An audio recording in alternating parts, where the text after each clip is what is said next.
in response to this shooting, what we understand is a shooting.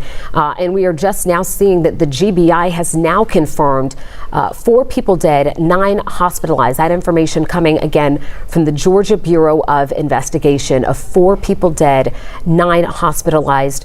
We heard earlier in the day from Grady Hospital that they had at least one person who had a gunshot wound that had been transported from Barrow County to Atlanta for treatment at Grady Hospital. And again, we are just working to get you new details, new information, piece by piece, as it continues to come in and be confirmed. And as you mentioned earlier, Jennifer, we don't know the extent of those injuries. 9 hospitalized would lead you to believe that there is some type of injury where, of course, they would need to be seeking medical care, but there could have been other students who were hurt perhaps in the chaos of running. We just don't know. So that could be perhaps why we saw some of the larger numbers with 30 injured, according to CNN. But again, the latest information from the GBI that we can confirm: 4 dead, 9 hospitalized, and the suspect, again, if you were just joining us, is in custody. We do not know any details about who that suspect is or any details about what led up to the shooting today that happened, according to police, around 9:30 today.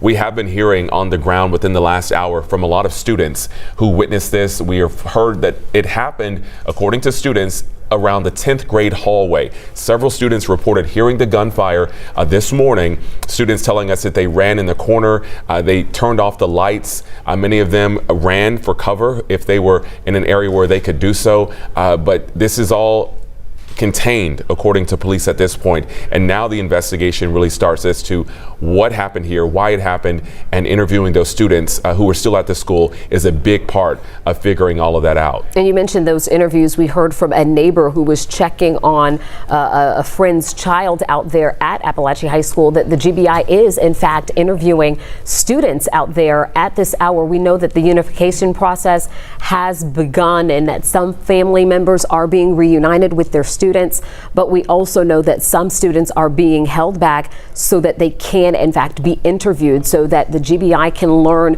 from those students what they saw, what they may have heard, what they may have viewed, and any sort of information that they may have that can help with this investigation. So we are learning that some of that is undergoing and in process out there at Appalachian High School. And again, we are still waiting to hear from the White House, I believe.